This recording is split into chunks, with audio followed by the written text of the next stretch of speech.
나라입니다. 그렇지만 일반적인 사람들의 삶의 수준은 우리나라 사람들보다 좀 떨어지지요. 우리나라 사람들보다 더 어렵게 사는 그런 사람들이 많습니다. 그렇지만 우리나라 사람보다 훨씬 잘 사는 엄청난 부자들, 그런 사람들이 또한 굉장히 많이 있다고 그럽니다. 그런데 중국에 아주 잘 사는 1%의 부자들, 그런 사람들은 독특한 그런 삶을 산다고 그러죠. 자기네 나라에서 나는 물건들, 이런 것들은 사용하지 않고 일본제를 선호해서 일본제를 모든 가전제품, 심지어 먹는 물까지 일본에서 공수해다 먹는다고 그럽니다. 왜 그러겠습니까? 정말 잘 사는 그런 사람들입니다.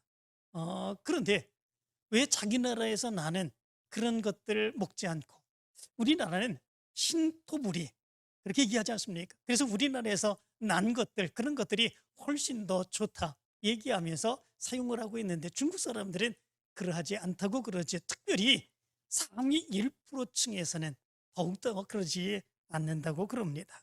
그렇게 하는 이유는 중국제는 가짜, 짝퉁이 많아서 그렇다고 그럽니다. 이 중국산은 굉장히 많은 그런 짝퉁이 있다고 그러죠. 우리가 생각할 수 없는 그런 많은 것들이 다 가짜로, 그리고 짝퉁으로 만들어진다고 그럽니다. 일례로 어느 정도냐 하면, 어떤 농부가 봄에 씨를 뿌리기 위해서 씨를 사다가 그 밭에 뿌렸습니다. 그 씨에 뿌리고 난 뒤에 그 싹이 나기를 기다렸죠. 그런데 아무리 기다려도 그 싹이 나지 않는다는 거죠. 무엇 때문에 그렇겠습니까? 그 사다 뿌린 씨앗이 가짜, 짝퉁이었던 거죠. 깜짝 놀란 거죠. 결국은 1년 농사를 망친 거나 마찬가지 아니겠습니까? 이 농부는 시름시름 한탄하고 앓다가 안 되겠다 싶어서 농약을 먹고 자살하려고 그랬다고 그럽니다. 그런데 농약을 다 먹고 죽을 때를 기다리는데 죽지 않는 거죠. 무엇 때문에 그렇습니까? 농약이 가짜였던 거죠. 농약이 짝퉁이었던 거죠.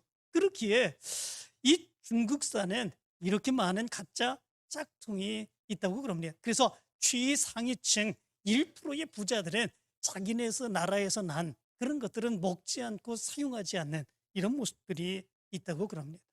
그렇다면 우리나라는 어떻겠습니까? 우리나라는 우리나라에서 나는 건 좋지, 신토부리요 얘기하지 않습니까? 그리고 우리나라에서 나온 거 참 좋다고 그러지 않습니까? 그런데 우리나라도 역시 짝퉁 천국 못지않게 그렇게 가짜 짝퉁이 많다고 그러죠. 한국 소비자원이 분석한 것에 의하면 10년 전의 통계입니다. 국내의 짝퉁 시장이 약 14조 원에 이른다고 그럽니다. 10년 전의 통계가 그렇습니다. 정품 시장은 그러면 어느 정도 때이겠습니까? 약 5조 원이라고 그럽니다. 정품 시장에 그런 이제 돌아다니는 상품의 그런 모든 그런 것들이 약 5조 원 정도인데, 그런데 짝퉁 시장의 이제 그 금액은 약 15조 원, 정품 시장의 약 3배 이상이 된다는 것입니다. 굉장히 많은 수치이지요. 우리나라도 굉장히 가짜 짝퉁이 많습니다.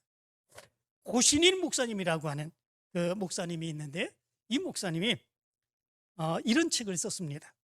짝퉁 그리스도인, 진품 그리스도인, 이런 책을 썼습니다.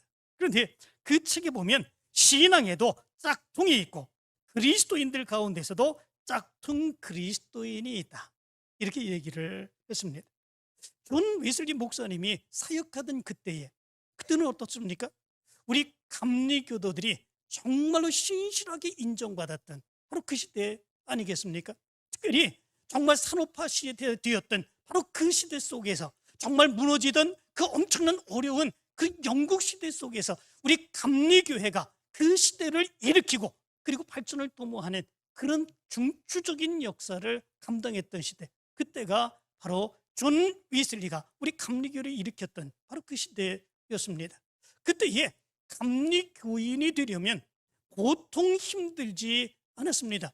굉장히 힘들게 시험을 보고 그리고 테스트를 하고 그렇게 해서 그렇지 않은 사람들은 감리교에서 추방하고 이렇게 해서 감리교도를 세우는 그런 모습들이 있었습니다. 그렇기에 어디를 가든지 감리교인이라고 하는 증명서 하나만 제출하면 그 사람들이 다 그 당시에는 인정해주고 높여주는 그런 모습들이 있었다고 그러죠. 그런데도 감리교 존 위슬리 목사님은 이런 설교를 했었다고 그러지요.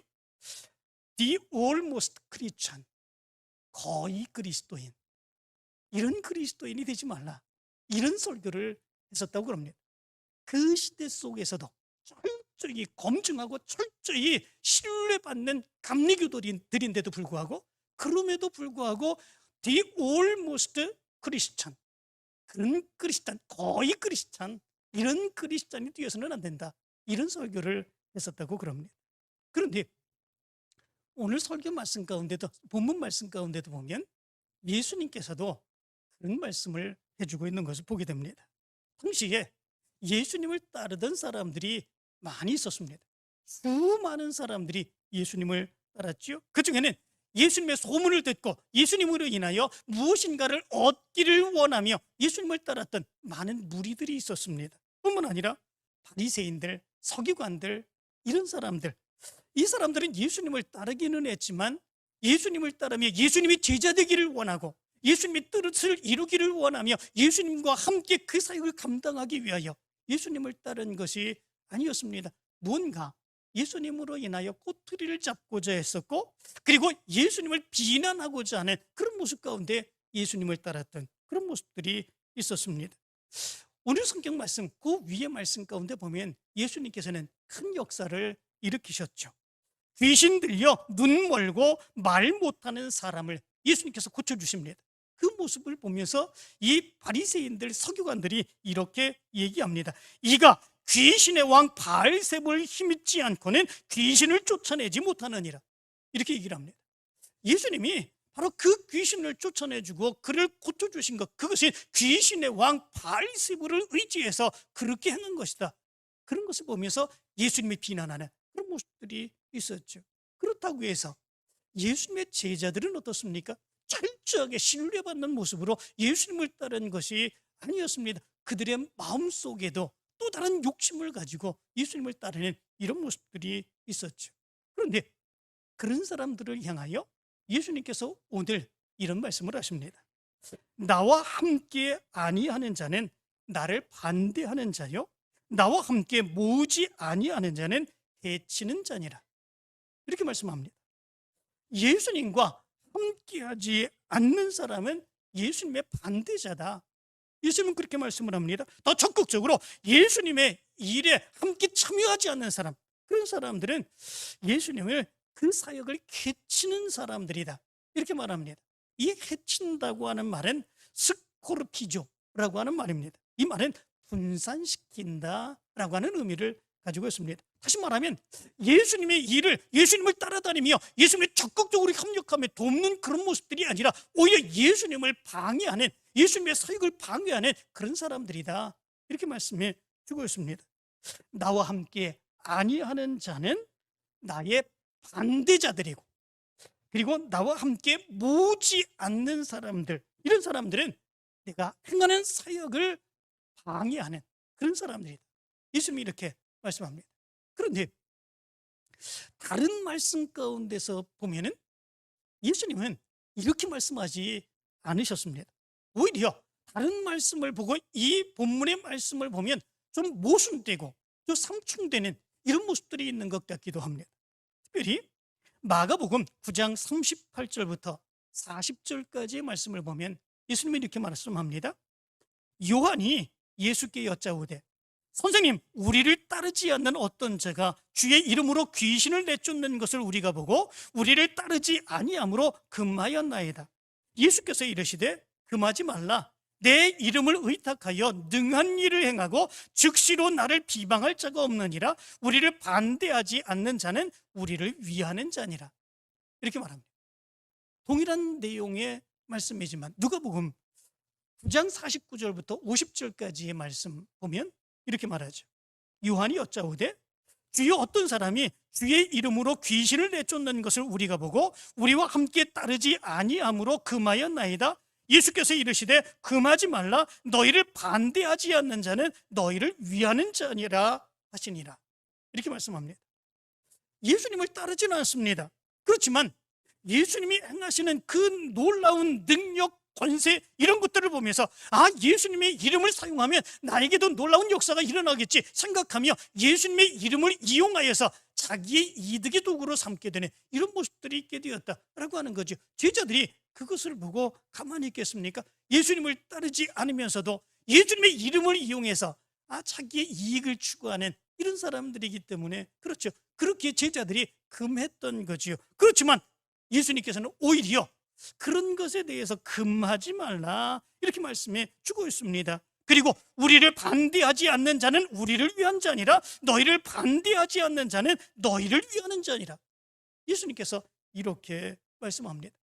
왜 그렇게 말씀하실까라고 하는 거죠. 무엇 때문에 그런 것이겠습니까? 사실은 그렇게 행한 사람들, 그들은 지금은 예수님이 어떤 분이신지 모릅니다. 그렇지만 예수님이 놀라운 능력의 역사를 행합니다. 권능의 역사를 행합니다.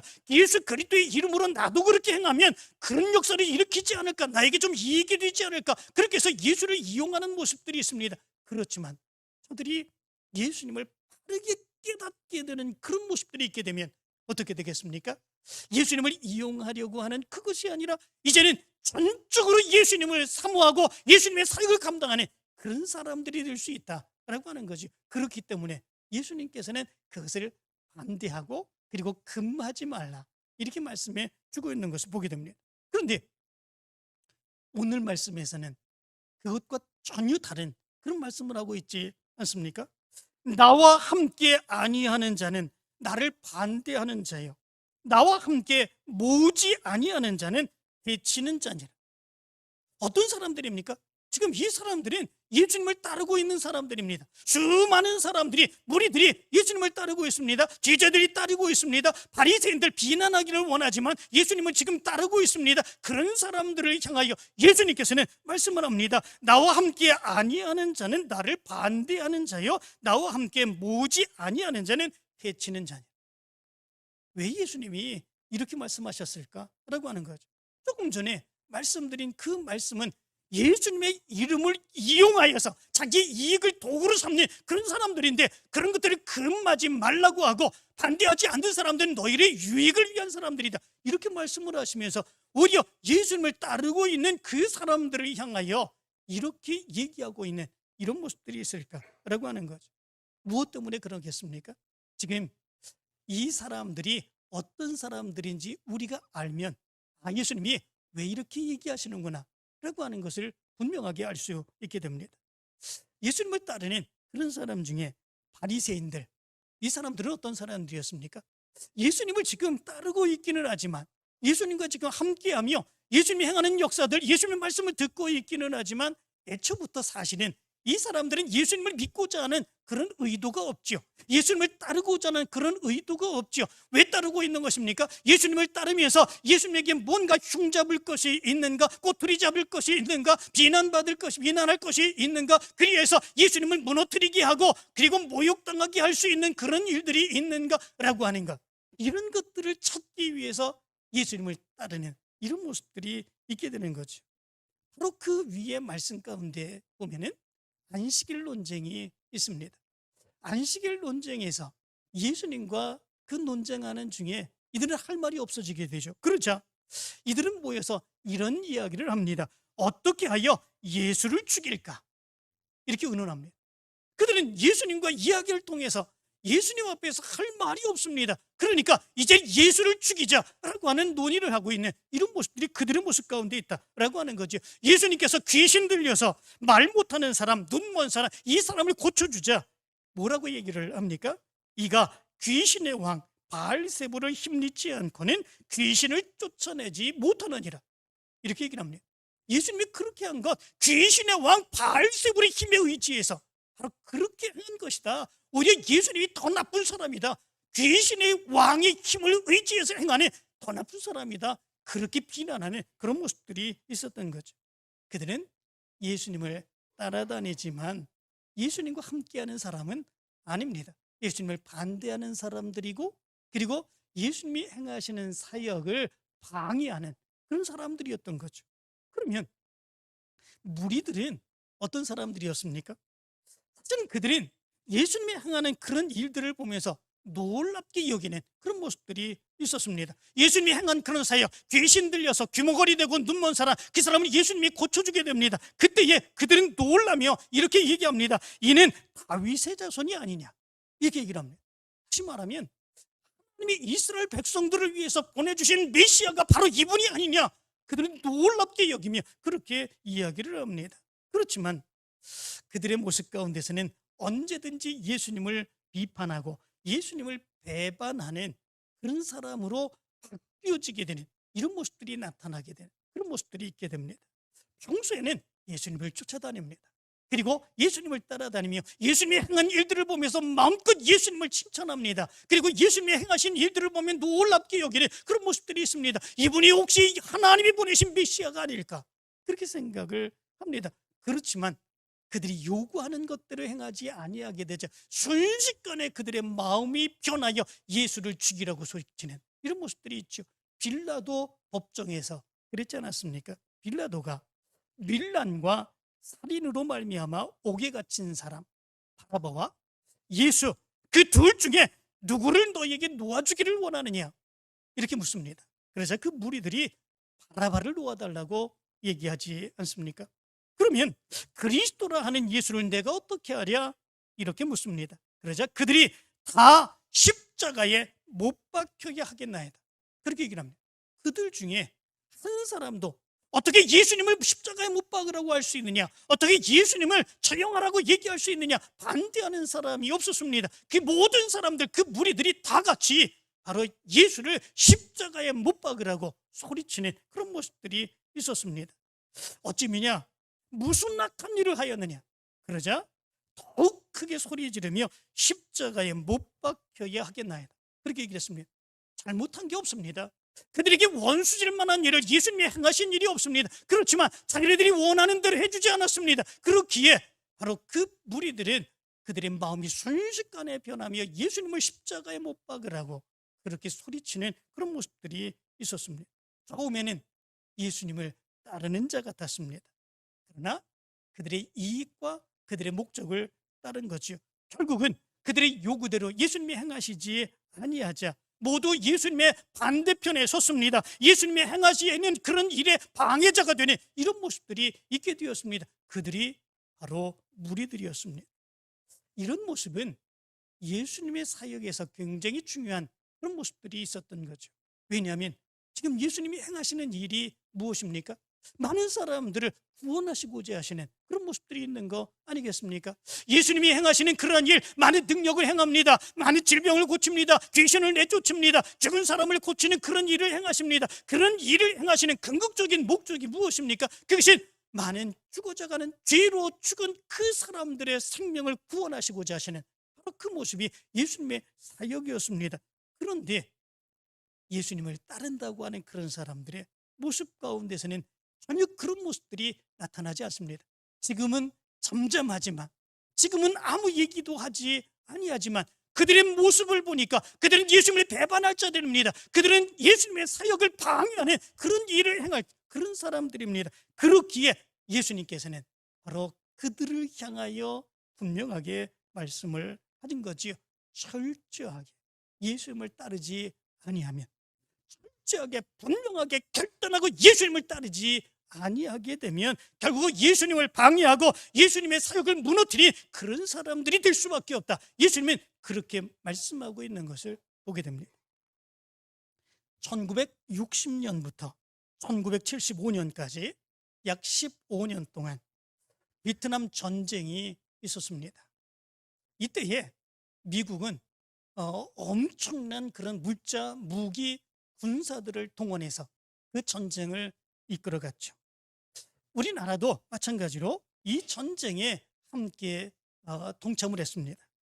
그때에 이 미국이 정규군 54만 명, 그리고 전쟁 비용만 해도 288억 달러나 사용을 했다고 그럽니다.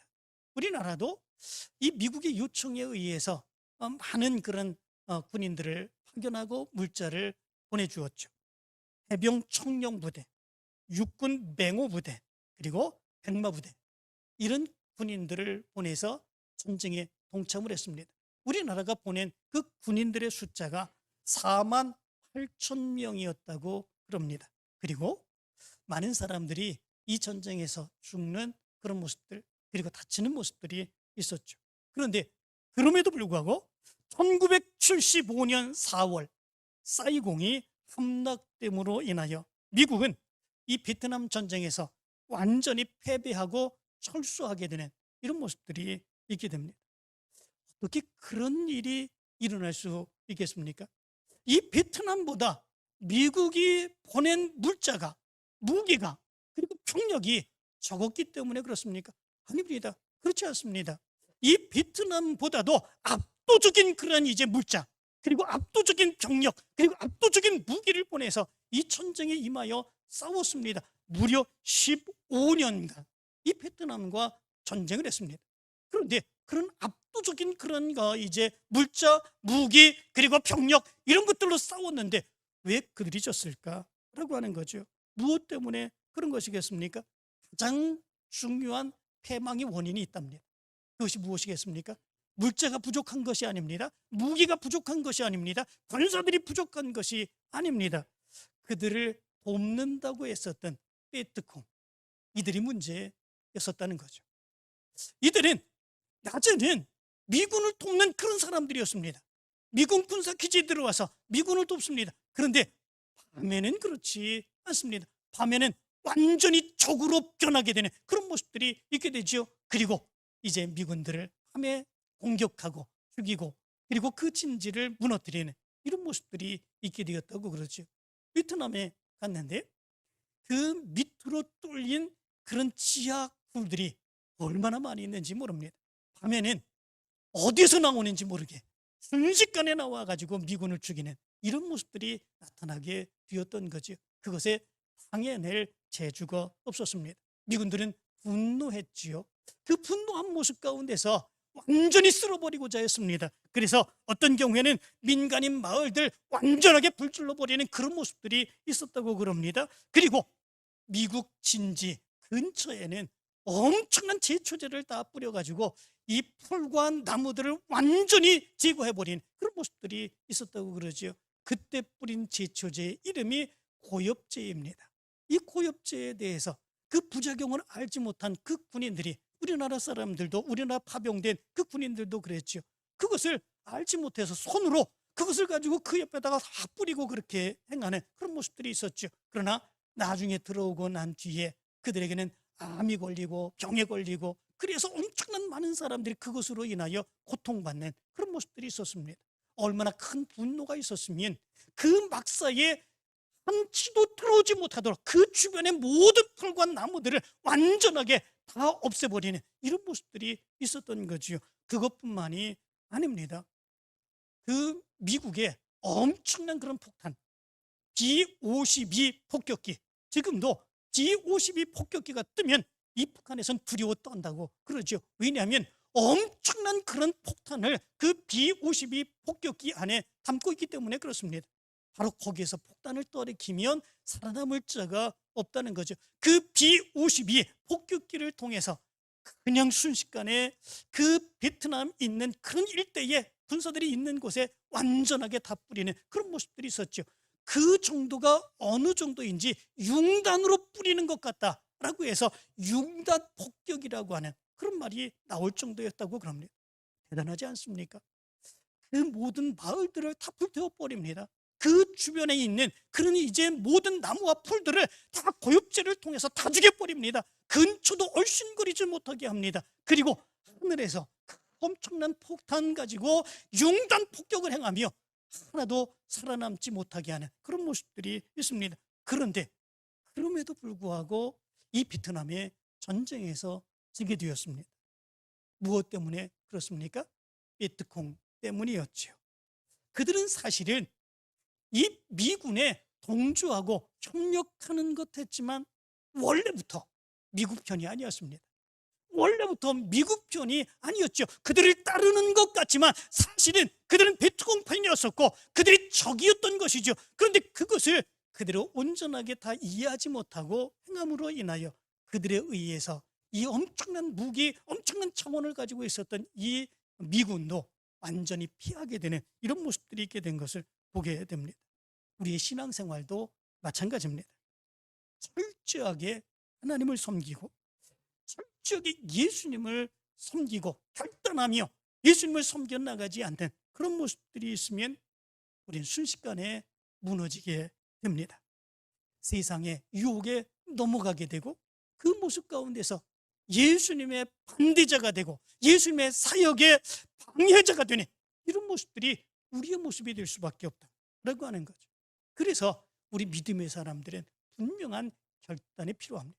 나는 예수님 편입니다. 나는 예수님과 함께합니다. 절대적으로 예수님을 섬기며 살아가겠습니다. 믿음의 큰 결단의 모습이 우리의 모습 가운데 없게 된다면 우리도 바로 백두콩처럼 될 수밖에 없다라고 하는 거죠. 무리들처럼 그리고 바리새인들처럼 서기관들처럼 될 수밖에 없는 그런 모습들이 있다라고 하는 거죠. 그래서 여호수아가 이스라엘 백성들에게 이런 말씀을 했습니다.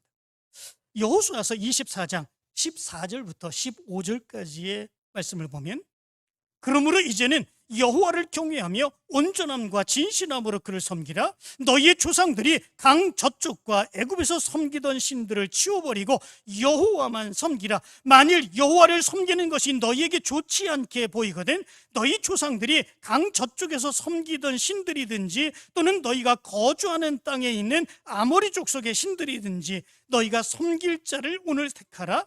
오직 나와 내 집은 여호와를 섬기겠노라. 여호수아는 이렇게 요구를 합니다. 하나님을 믿든지 다른 신들을 믿든지 택하라. 신앙의 모습 가운데서 중간이라고 하는 게 없다라고 하는 것을 이야기합니다. 중간이라고 하는 건 곧 무너지는 자고 곧 멀어지는 자고 하나님의 반대자고 하나님의 사역의 반대자가 될 수밖에 없는 그런 모습들이 있다. 결단해야 된다. 이렇게 얘기를 합니다. 갈멜산에서 바알을 섬기는 사람들과 영적인 전쟁을 벌였던 엘리야 똑같은 요구를 하지 않습니까? 열왕기상 18장 21절에서 이렇게 말합니다. 너희가 어느 때까지 둘 사이에서 머뭇머뭇하려느냐? 여호와가 만일 하나님이면 그를 따르고 바알이 만일 하나님이면 그를 따를지니라. 이렇게 말합니다. 누가 더 많았습니까?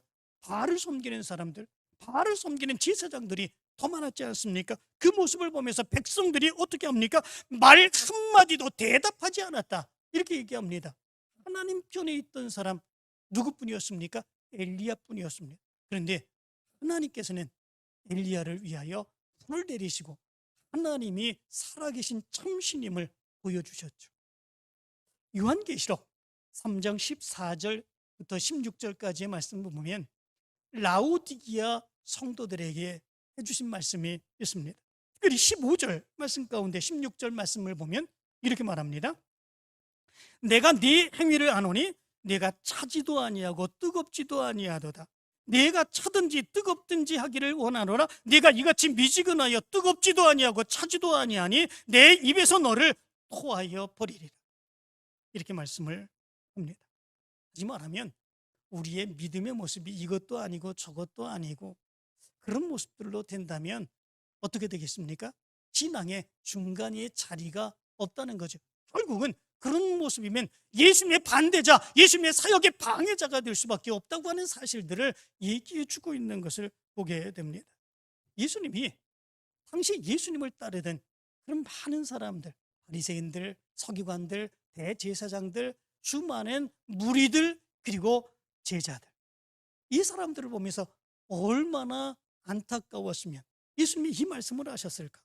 나와 함께 아니하는 자는 나를 반대하는 자요, 나와 함께 모으지 아니하는 자는 해치는 자니라.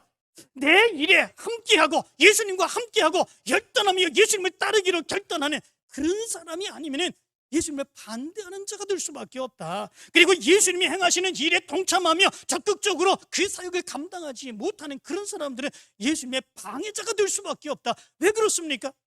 세상의 유혹 가운데 넘어가기 때문에 그렇습니다.